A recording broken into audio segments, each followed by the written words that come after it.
Howdy-ho, rock stars. Let's talk about playing an electric guitar at an open mic night. Now, most of the performers will be using acoustic guitars, but with a little planning, you won't have any problem taking your electric with you.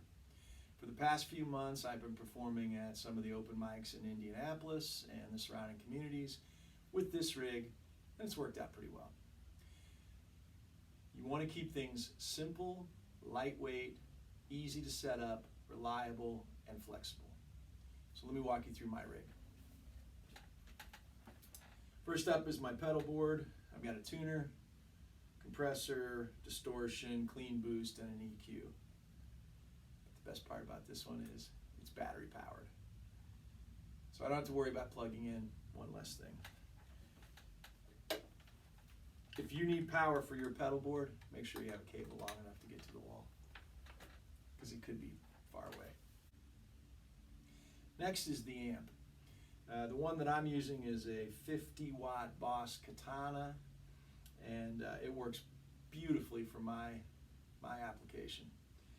And when you show up at the open mic, you should probably talk to the host. After you get signed up on the list, talk to the host and come up with a game plan on how you're going to get your guitar sound out to the audience. One option is to simply point the amp in the direction of said audience and turn it up. The problem with that is you will have to balance it with the vocals going out over the front of house speakers, and you won't be in front of those speakers.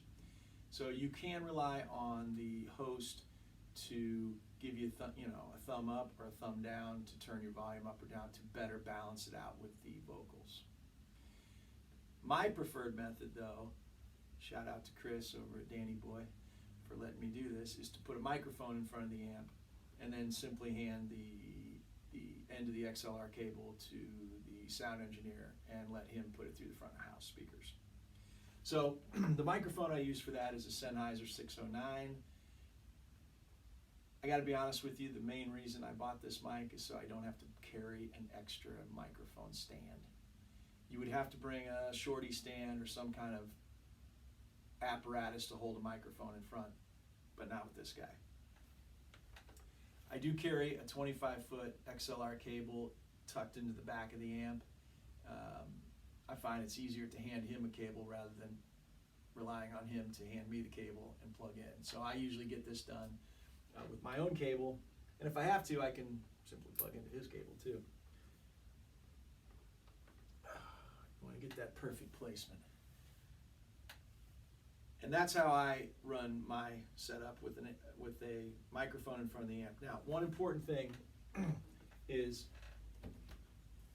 you do want to get this amp leaning back a little bit so that you can hear what's coming out. Pointing it at your ankles is not going to do a whole lot of good, especially if you're standing. I usually stand when I perform. But tilting it back a little bit like this, you can bring a stand for it and get it up off the ground, but it's one extra thing to carry. So I generally tilt it back like that. I bring a fairly long IEC cord to power the amp. This one's probably 8 feet long.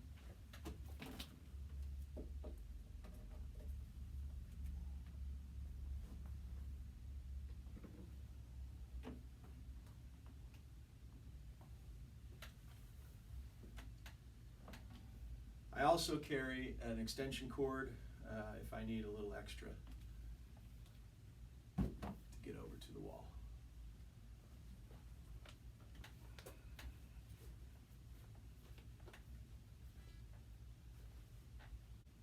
If you found the video helpful and you'd like to see some more like it, please leave a comment. I'm just getting started on this channel and looking forward to doing a lot more videos.